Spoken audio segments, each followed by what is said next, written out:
Mm. That's new. I didn't know that happened. Go ahead. Okay, it's asking me to press continue. All right, are we ready? Sure. Go ahead.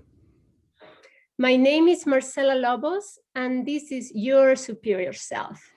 Marcela, I don't know if you're aware, but I am very excited about this conversation. I love your book, Finding Your Inner Shaman. It resonates with me a lot, even though it's wrapped around shamanism. I mean, your journey's in it, but it's interwoven with the all the fun literature about Carl Jung and shamanism and mystical um, stories, and it's just so beautifully written. Thank you, one, for joining the show, and I cannot wait to talk to you. Two, what inspired you to write this book? Thank you. Well, I did have a very curious mind growing up, and I grew up in Western society, and I went to actually journalism school. So I graduated as a journalist, and then I actually fell into my dark night of the soul on my own quest of self-discovery, who I am really deep inside, and what is my strength and what is my wisdom, and so forth. So along that path, I actually um, went deep into all the shamanic traditions, and not just shamanic, but spiritual. And I was deeply initiated in especially in the Andean tradition of shamanism.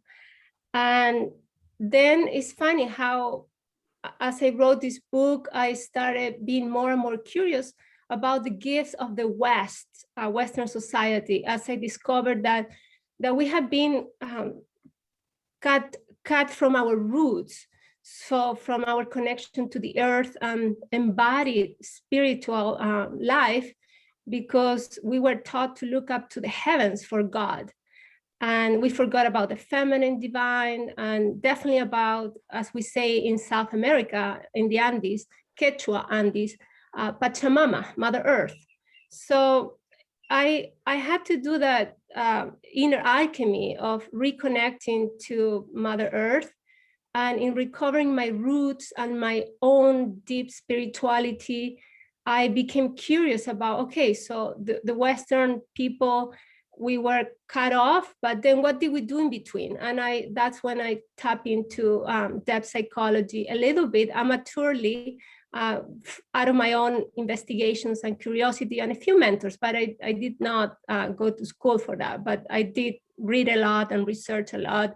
And I found it very, very valuable, because I saw that in these traditional societies, though there were very powerful shamans that can manifest amazing things from the thin air, from the invisible world.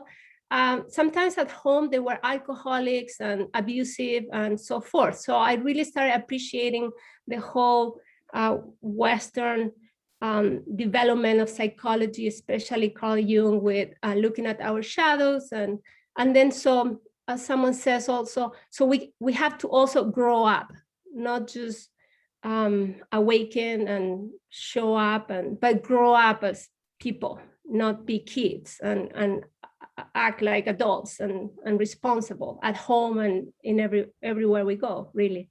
Yeah. Well, I've been trying to break that paradigm, right? Like exactly what you're talking about. Like when you grow up, you're supposed to be an adult. You're not supposed to have fun. You're not supposed to do this. You're supposed to be, when you go to a friend's house or a birthday party, you know, if you see the children running around, they don't care. Like they're just out there having a great time, like putting themselves out there, you know. And I've recently stumbled upon like this kind of insight where why don't we do that as adults? Like, why is it that we have to be so serious all the time? Why can't we have fun? Like, I just got a skateboard. I'm 38 years old. I just got a longboard for my birthday because it helps me get into flow states. It helps me be more creative. And I want, when I'm doing it, I feel like a kid. I feel young. I feel, I don't feel 38. I feel like I'm connecting with, the universe. I feel like I'm putting some great energy out into the world, and I encourage my kids to play, like just play. And if it's, I don't care if it's video games, like I'll go down, like I really do not like some of the video games out there, but I do it because my son wants me to play with him. So I do it. And then when I'm playing with him, it's like I'm just being a kid, just immersing myself in that reality and just connecting with him on a whole different level. And then that just, why do we have to be so serious? I don't know if that resonates with you or not, but I love it because I agree. Um, so I had to grow up in a way, but not in the true sense of growing up as Carl Jung and this Western beautiful depth psychology speaks about, but I had to grow up in the sense of being serious as well. So I became very serious. And though I skateboarded and I surfed, it was all so serious. Like I had to be better than so and so. I had to surf bigger waves. I was super competitive. So I was not having fun. I was competing with others or with myself at all times.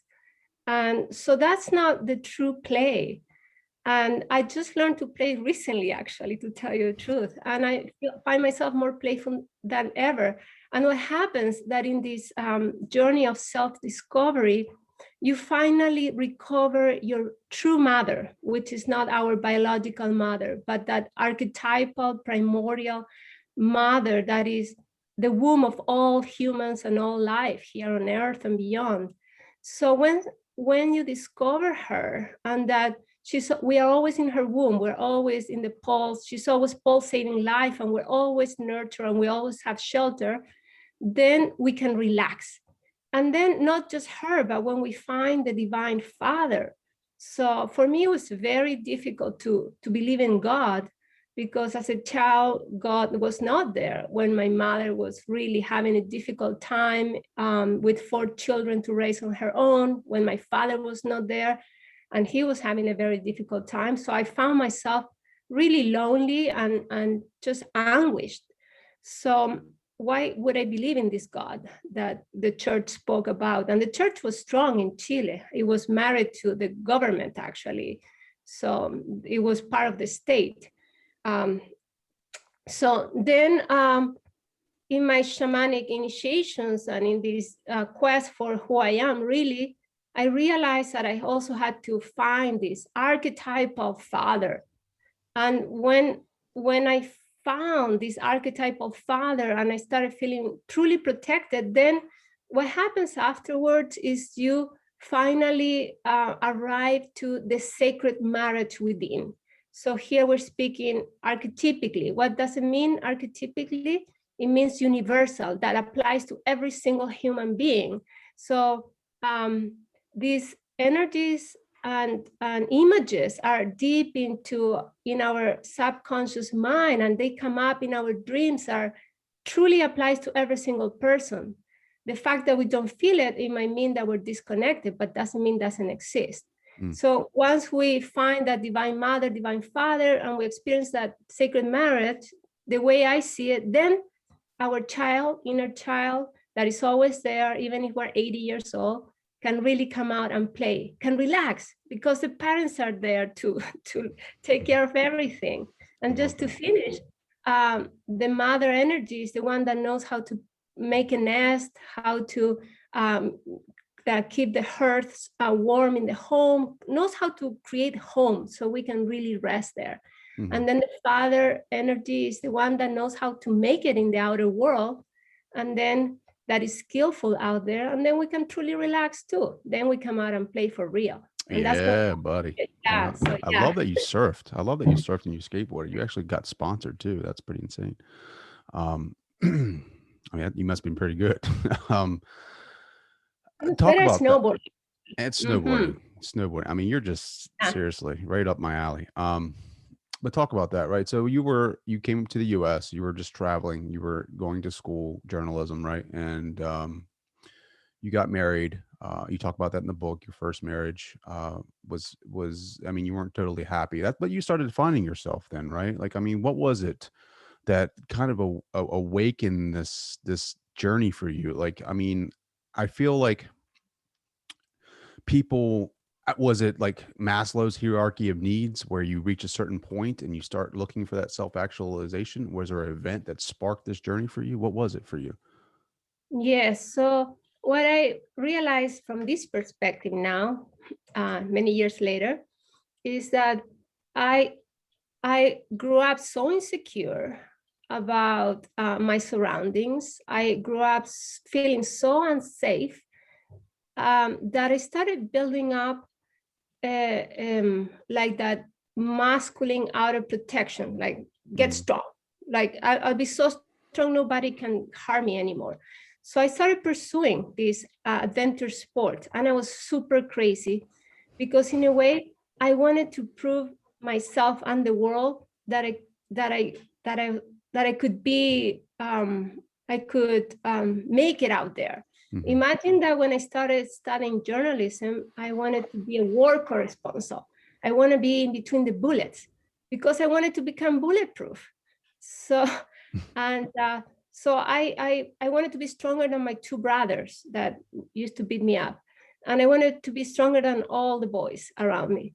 So I was actually training as a triathlete, and then I became into adventure sports, and that's what took me to the US. I said, I'm going to surf the whole Pacific coast from California to Chile. And then is when I met my children's father at that point, and then I ended up marrying him and staying in the US with him. And he was a very tough person. He was a great sportsman too, and that was our like deep bond in the beginning. And it happened exactly what it needed to happen. I found someone that was stronger than me somehow, and I have to say that he became an abusive person, and I was abused physically, emotionally, and psychologically, so hard. And then I that was my turning point. That was it, because I couldn't rely on my physical strength when I was 8 months pregnant, 9 months pregnant, when I had two little babies. I couldn't rely on that physical brute force that I had developed.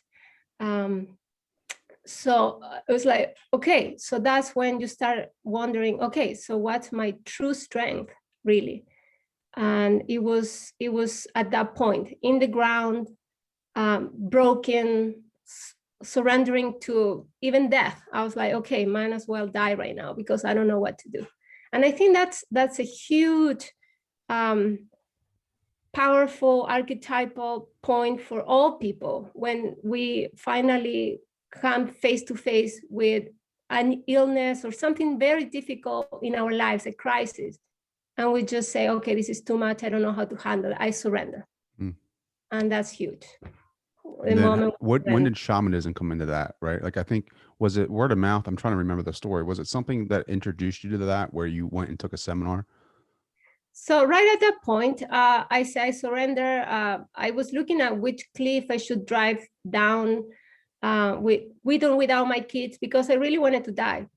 And at that point, I stopped by a grocery store. There was an ad for soul retrieval, a soul retrieval class by the Dr. Alberto Villoldo and the Four Winds Society. And I said, I have no idea what it is, but if I'm going to die, might as well try this last thing. So I signed up, and there I received as a gift, like, it's amazing when you finally surrender at that moment. Sometimes just you are gifted with something that saves your life. So for me, it was in that class, and Dr. Villoldo at that point wanted to demonstrate a destiny retrieval. So here is when we start becoming very shamanic. What is a destiny retrieval? It's just a truly amazing process, because he journeyed to the world of possibilities. And how do they do this? Shamans in the Andes taught him that he could follow a thread, a golden and silver thread to the fifth world, they call it. So it's fascinating, their cosmology. In the upper world, there's a level of consciousness that they say is like for the stone people, because they're very animistic shamans. So even stones have life and they breathe, and they're very slow, but they have consciousness. So then you go through the level of plant people, then animal people, and these are all levels of consciousness. So finally, you are in the fifth world, where we are tapping into the possibilities for our future. And here, so the true shaman, he did a true shamanic job of going there and looking what was possible for me in the mess I found myself. Like I was so entangled and I was in such a mess, but is there a way out for Marcela? Is there anything positive for her in the future? Does she have a future here on earth? And he found it. And what he explained to the class at that moment is like, sometimes this is only 2% probable, you know, but as long as it's possible, you can bring it. So there was like a 2% probability of me having a great destiny. Everything else said more misery, more abuse, more just disempowerment, more of the same. More of the same of my mother's life and grandmother's life and not finding my voice, more of the same stuff that all my ancestors went through. So 2% possibility of a bright, amazing destiny. And that's what he brought for me. And shamanically, how he did it, he brought that energetically and blew it into my body through one of the, maybe the audience knows about chakras already, but energy centers through my solar plexus. And it was just night and day what happened after that, because I felt like there was a halo of light protecting me. And seriously, I did come from a Western mind that studied journalism and science and history, and all of a sudden I'm experiencing this. So this is not something I was believing, but I was having an experience of. Mm. And that light sustained me and helped me like take the next step, which is like, I'm gonna follow this path and keep experiencing this transformation. Yeah, but I mean, that was a brave thing to accept, right? I mean, once you feel that light, right? Like I feel like once you feel that light, your heart chakra too vibrates, and you feel that. I feel it a lot with some of the things that I do. It points me in the direction that I need to go. That's how I know I'm on my path, because I mean, like some of the great minds out there say, you know, when you're on your path, you don't know what you don't know where you're going. Like it's your path. You're making your path. You're not following anyone else, right? And when I speak to people like you, or psychics, or shamans, or anyone who are experiencing higher levels of consciousness, that lights me up. That my heart vibration is on fire, and I know that that is a mile marker for me, that I need to keep doing this work and keep finding out for myself who I truly am, because it's what we're here to do. We're here to reconnect with the higher source, the higher consciousness, and learn about what great powers we have inside of ourselves. You know, and I'm like you, where I come from a Western world where everything is external, everything, happiness, comes from a job, success, cars, houses, materialism, clothes. You got to have the best of the best, and a competition amongst your peers to be the best. And it was not a thought of mine that I had this power inside of me, right? This, I'm still learning about that. I'm still connecting with that. But when I can get into meditation, when I can get into moments of silence, I connect with my higher self, and the wisdom and the truth that I experience, I can't read out of a book. I can't find it anywhere else. It resonates with me, and it empowers me to be my best version of myself. And it gives me confidence, and it gives me power, and it gives me love. Like today, before I had this conversation with you, I'm meditating, getting right, because I want to be able to present the best version of myself and present the material in your book in a way that will connect with my audience. And my higher self is just come from a place of peace and love, and it will take care of the rest. That's it. That's all you have to do. And that gets me right. It gets me like set up for this conversation. I get in a really good high vibration, high energy level, and then I can connect with my guests like yourself. And then because your message in this book is so powerful, like it's because when you went down that path, you were in a marriage, you were in a position where you didn't feel like you had strength. You were literally deciding death at a certain point, and then this universal sign comes to you and you go down that path, but you're still married to a man that is physically abusing you, and you have two children. That is brave, because now it's you're going outside of your comfort zone into the unknown, pursuing something that is a light.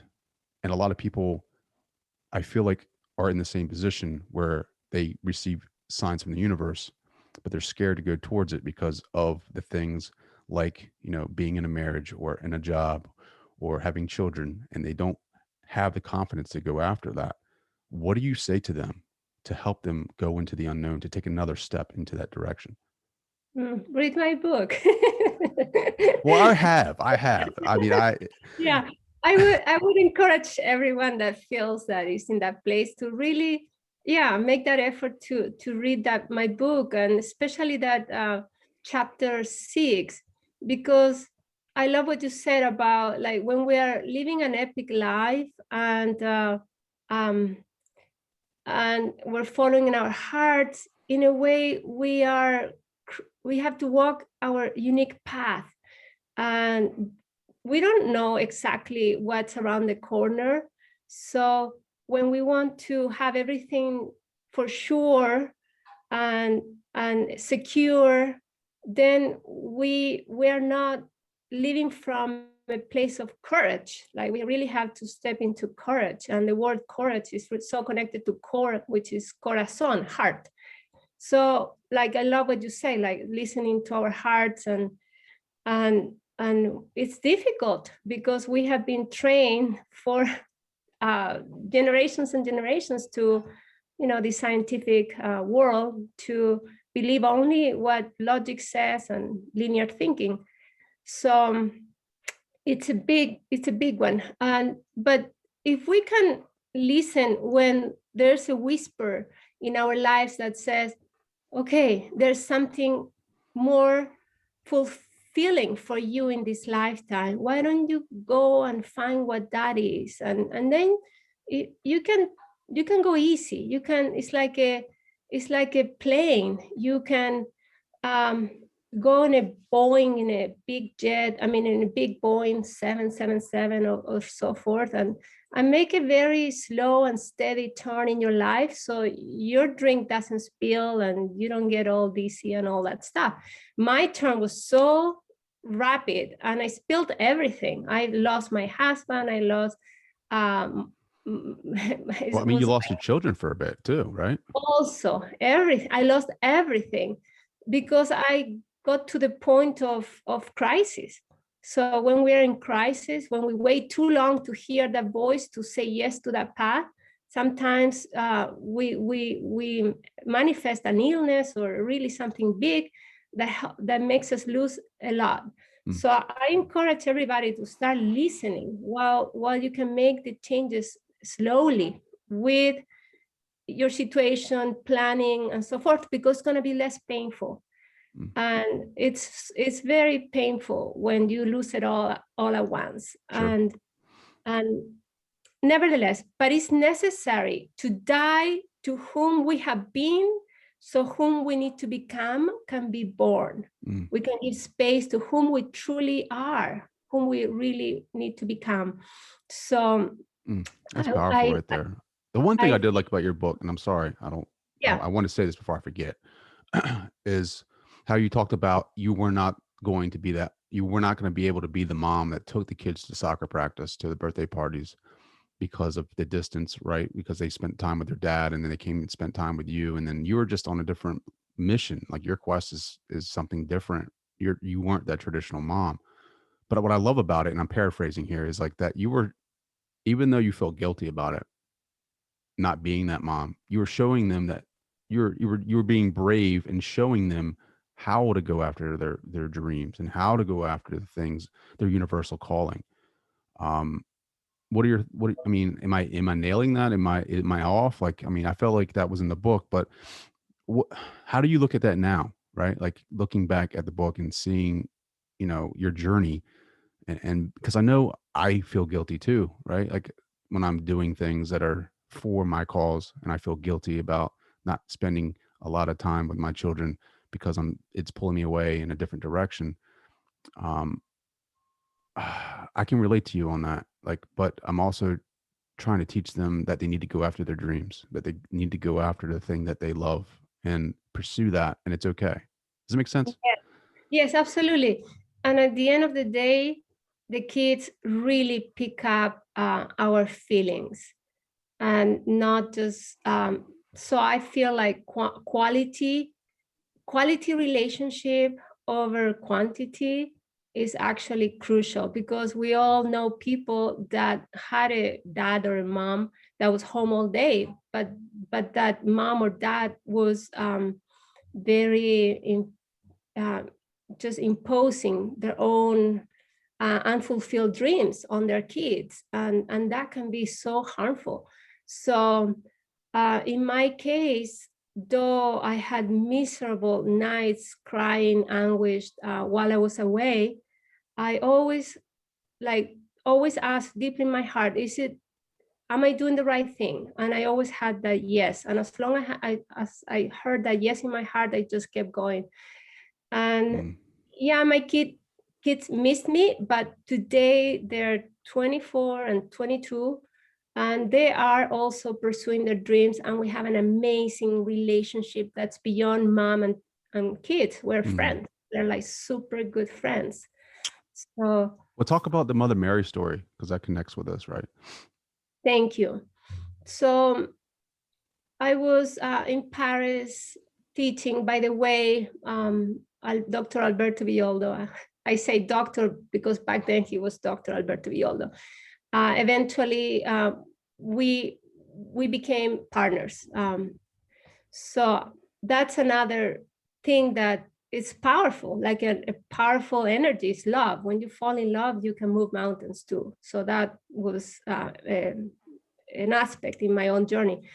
But I started traveling with him and teaching with him, and well, learning and teaching with him. And I would miss my kids, as I said. And eventually I did move to Chile, and my sister was their surrogate mother when I was gone.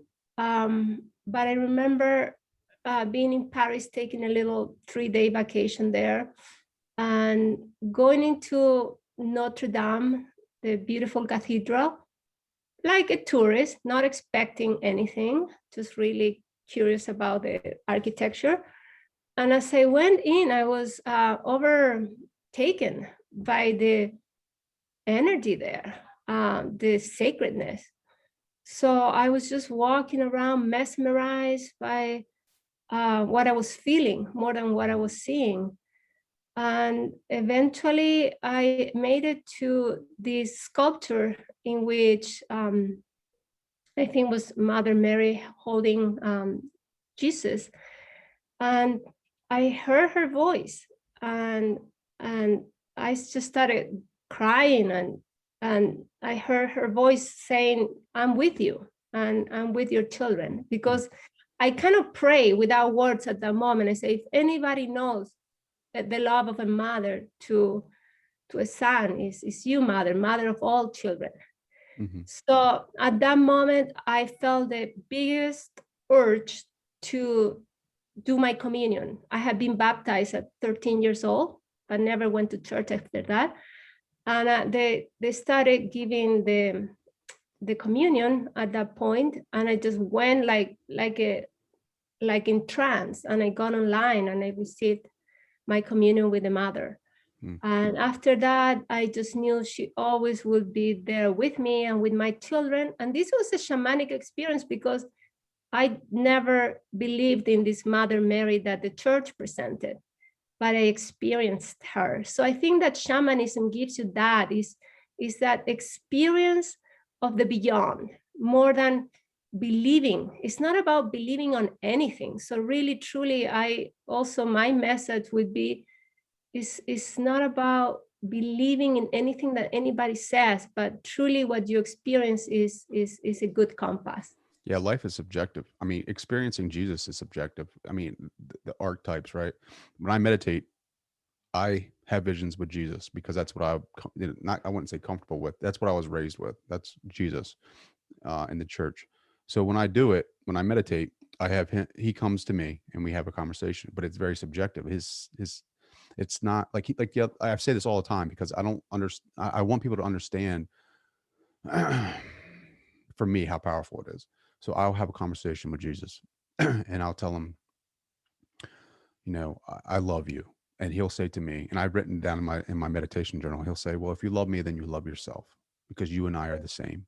Right. Mhm. And some people don't know how to take that because they want to put Jesus on a pedestal. They want to put, he is the son of God. He is, he is God.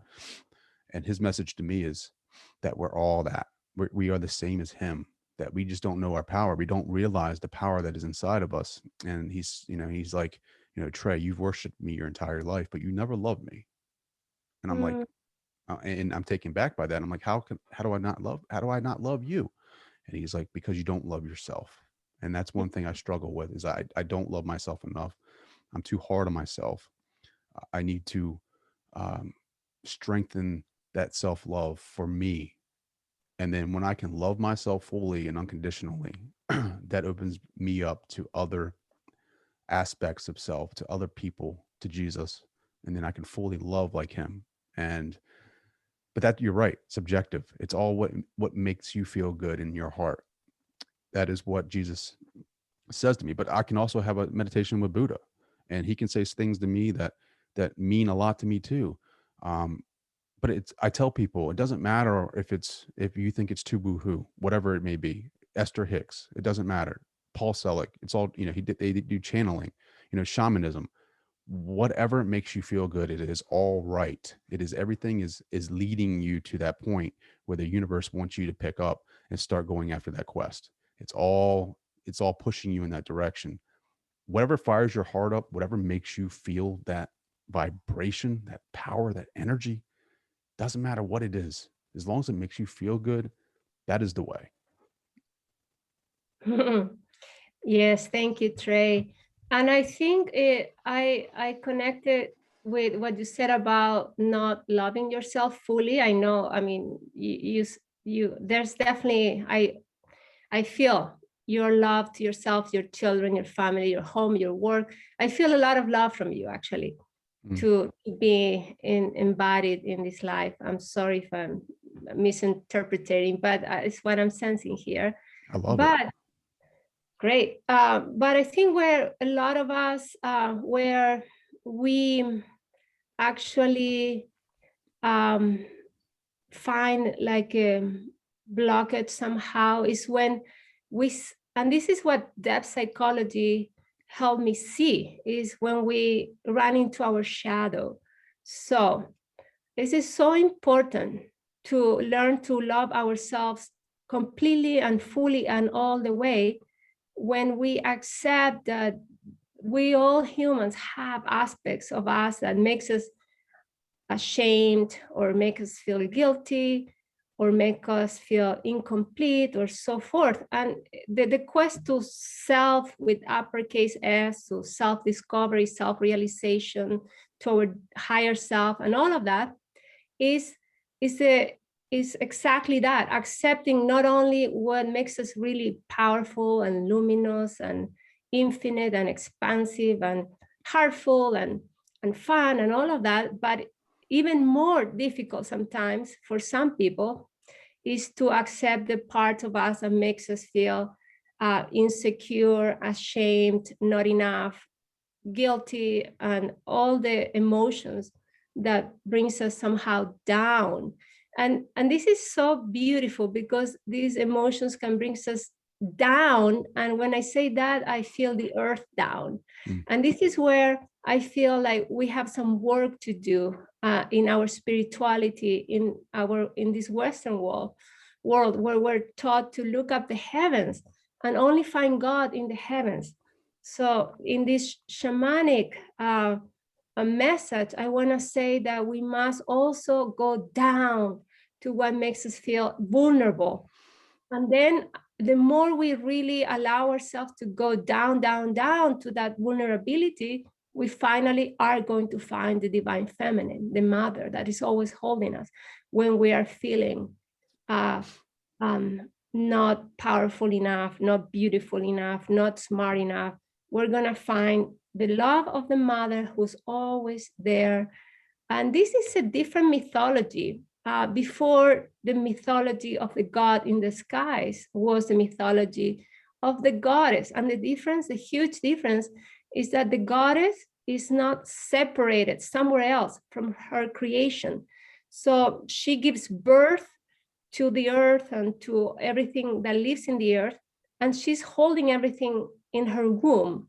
So, and the shamanic traditions, earth traditions, never lost that connection. So back to the beginning, that's what we lost as in our spirituality in the West, is that connection to the mother, that we cannot, even if we want it, be separate from, because our bodies belong to her. This earth, these minerals, these bones, this blood is all Mother Earth. Without Mother Earth, I don't exist in this life. I can exist as consciousness. So, so I really feel that it's super important to get to know what the shadow is. So the shadow is this place that where we put everything that we do not want to see about ourselves because it's too painful, hurtful, shameful, and so forth. So we hide it. We hide it from ourselves, but also from others. And this, it really drains our energy when we're trying to show a face that is not our totality, when we're like, okay, I'm so great, I'm so fantastic, I'm always happy, I'm always the best, I'm always shining, I am so bright, like the moon in the full moon, then that's exhausting, absolutely exhausting. So for me, a huge liberation and freedom came when I was brave enough once to start seeing with my eyes wide open and my heart wide open to all the places in which I still feel not complete and not good enough. And then just be honest, radically honest with myself, and then slowly but surely be radically honest with the world. And in that, it means I don't know everything. I'm not always happy. I do experience my cycles. We're all cyclical. So I do have days of dark moon and like the moon, full, dark.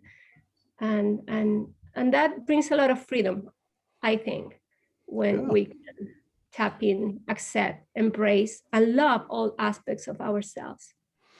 Can you talk a little bit about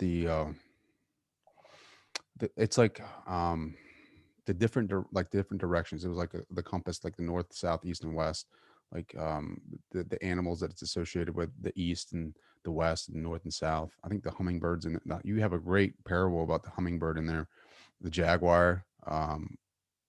You have a really cool experience with that. Can you just talk a little bit about that?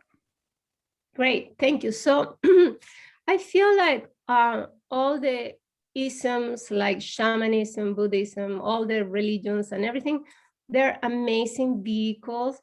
They're amazing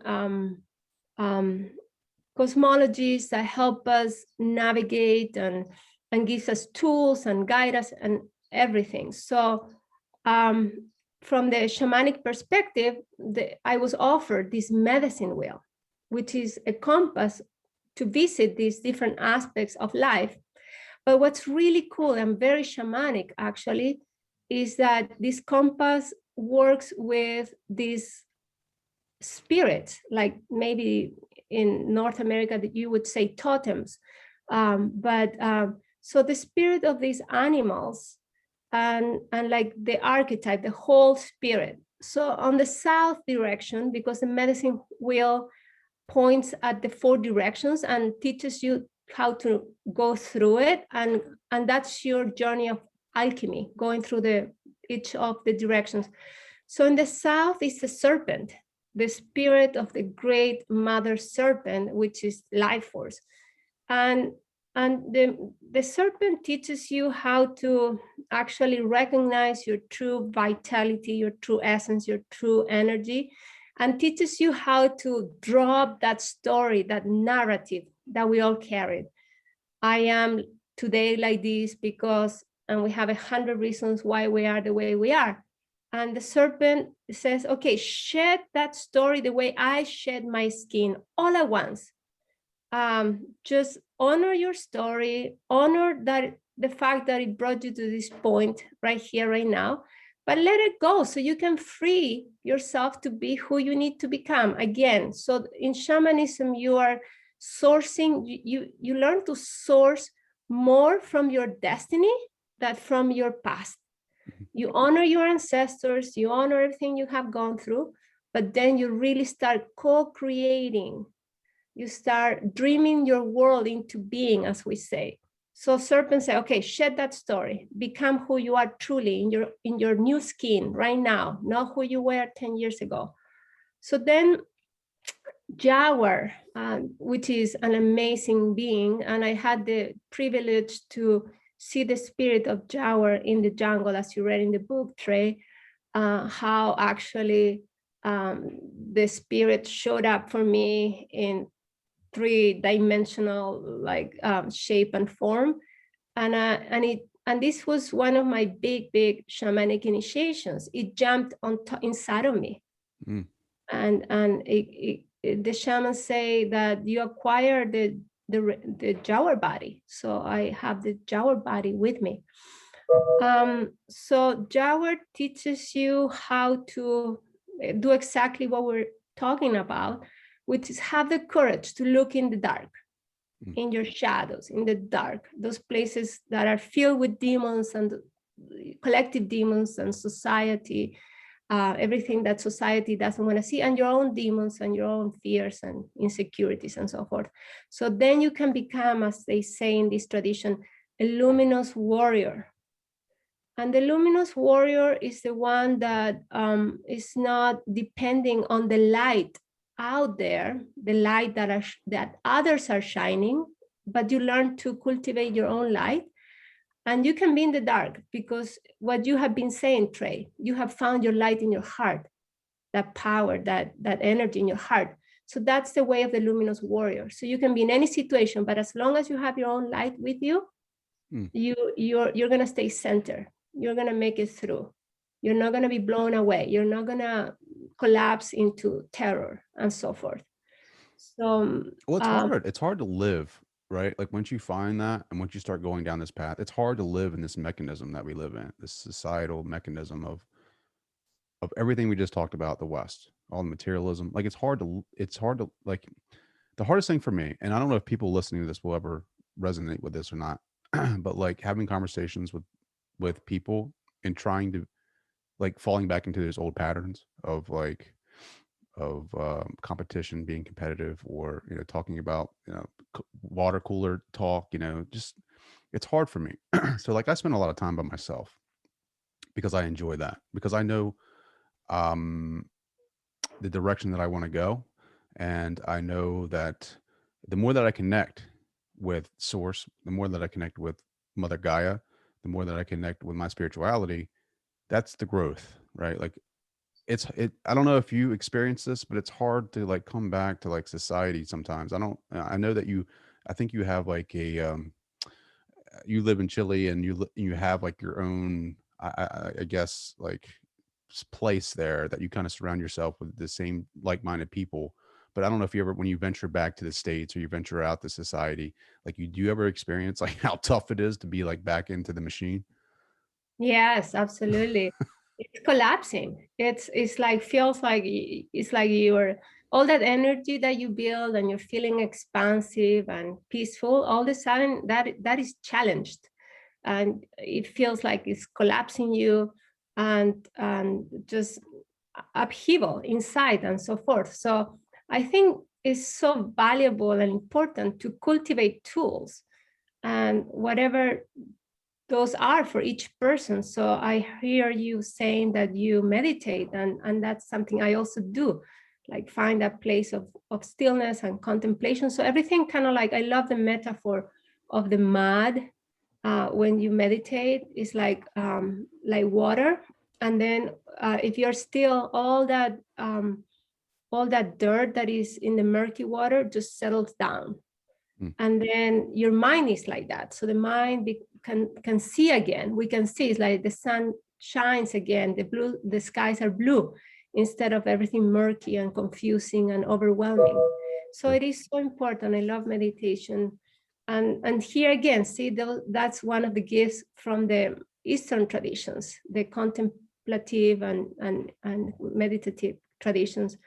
So from whatever tradition we resonate with that can give us those tools is so crucial.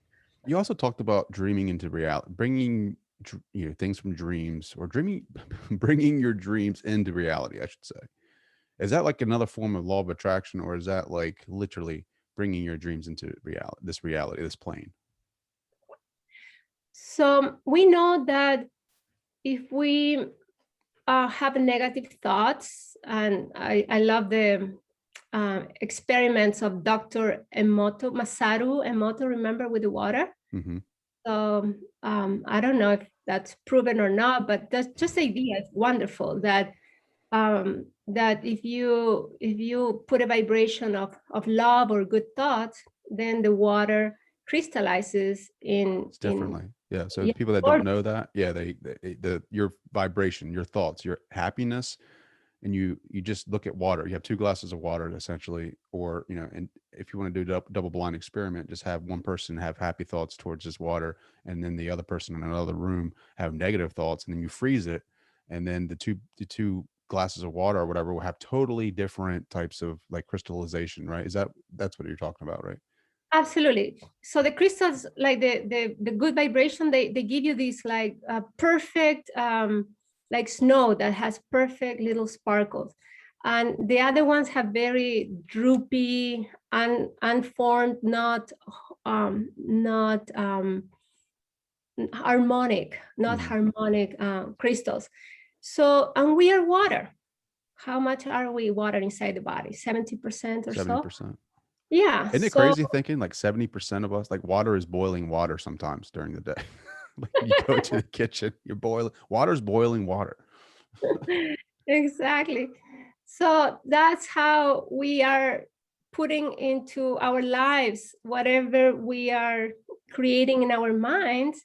And that's what the shamans learned, that we, with our thoughts, our feelings, are creating. And we have heard about this self-fulfilling prophecy, something so archetypal that if you are always expecting the worst, then you're gonna manifest the worst. So we are either dreaming a nightmare into being, or we are dreaming a beautiful and expansive dream into being. Mm-hmm. And we all know people are very negative, how they end up creating very negative lives, and the other way around.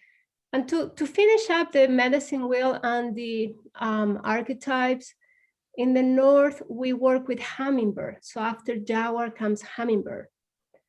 And hummingbird, it has an amazing instinct for flowers, nectar.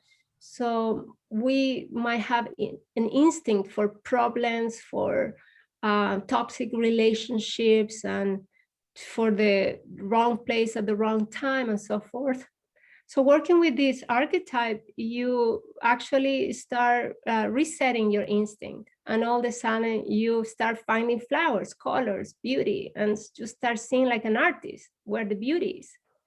Mm. And then finally, in the east direction, we work with the eagle, or in South America, condor, which is the big bird that can see with great perspective. So we might get this encouraged in our lives when we find an obstacle. Oh, this is too big of an obstacle. I don't know if I can keep going on that direction. But what's wonderful about the eagle or condor is that if you ride on their wings, if you work with them, you find out that there are no obstacles, really, only opportunities to fly higher, to see with better perspective, to be more creative. Mm. So I love it's that. all an opportunity to grow. Well, Yeah. you talk about that in your book where you went to your Ram Dass is always I love his lectures and his videos. He's like, if you want to find out how spiritual you are, just spend a week with your family. Um, Yeah. And you did that. You went and spent Christmas with your family, your husband's family, and you talk about, to a point where you had to go meditate, and you talked about where your being left your body and you went and, ventured out. Is that part of your meditation where you experience yourself, like, that awareness leaving yourself and you can actually go out and imagine and create yourself like flying through the air? Yes. So in these shamanic initiations that I had, I learned to work with these four animal spirits, like I said, and that's what we teach in our school, the Four Wind Society, and also in the same school, but in Spanish, Los Cuatro Caminos. But so I, all the time, every day, when I want to see things from a different perspective, and not from where I'm trapped, because we're used to like being in one level of vision and perception. And when we find ourselves in a situation, we need to see it from below, from above, from another point of view. So these animals help us see, like the serpent sees like belly to belly with the earth. Like you feel texture. Is this too hot for me? Is this too cold for me? Is this too rough for me? Is this soft? It's like Goldilocks, what's just the happy medium. So it helps us reset our instinct in that way to what's the right place for us. And then Jaguar is always like, okay, what's behind? Yeah, this is what appears to be, but what is behind what appears to be? Nothing is only what appears to be. And then the hummingbird is like, okay, everything has an opportunity. Everything has beauty somewhere. Find the beauty in it. So, and then, like I said, with eagle or condor, like transcend it all. So I use them to, depending on a situation. For example, if I'm hiring someone and I need to know if they're the kind of people I need for the job, I ask my Jaguar to track. It's like, this person lying? Is this person saying the truth? What kind of person is this? So my Jaguar smells. Okay, this person is breathing too fast, is transpirating too much, sweating too much, he's lying, or he's making things up, or he's nervous, or whatever. So that's the shamanic aspect of my initiation. These and a few other things that gave me these extra ways of relating to the world. I love it. I love everything about this conversation. I love the book. I love your stories in it. I love your energy. How can people find out more about you? Thank you, Trey. Well, easiest thing is to go to my website, my name, Marcela with one L, Lobos.com. And I lead journeys to have shamanic experiences when we're not in lockdown, of course. In Peru, in the Andes, also to my home country in Chile. And I do teach also abroad in Europe and the US when we can travel. But otherwise, I also hold a lot of programs and online these days, virtually. So you can find my schedule in my website. And I am really, really grateful for everybody that well, I know I'm grateful for you for coming on here, because you definitely took me to school. Last question, kind of big. Marcela, what do you want your legacy to be? My legacy, wow. Wow. Someone that dared to live out of the box. And here is again, what I realized once again is all these isms are amazing containers, but as long as they're still containers, they're boxes. They're huge boxes, but they're still boxes. So what I realize is that the bravest thing is to, yes, absolutely honor all your gurus and people that show you the way, the people that have walked before you, honor the traditions that have been pouring their hearts out to create sacred texts that you can read and be inspired and remember who we are. I honor deeply all of that. I get on my belly to honor all of that, and I kiss the ground to honor everybody that came before me.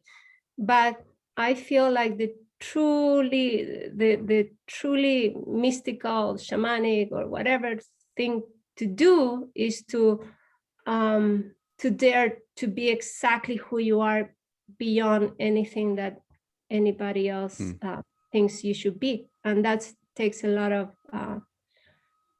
of courage, because you feel the judgment around, and we want to eat and we want to be loved. So it takes a lot of bravery to be exactly who you are, because we all want to belong and be loved and accepted. So that's it's wired into our DNA, you know. Yeah. The individuals die, you know, because that's how we hunters and gatherers, that's how we lived. And now you live when you're in packs. But Marcela, this has been amazing. I can't thank you enough. Thank you for writing your book. Thank you for being very, making yourself vulnerable and doing that. I really connected with it and it resonated with me. And I cannot thank you enough for coming on. Thank you, Trey. I honor for what you're doing and reaching out so many people with your work and your sincerity as well. So thank you so much for having me.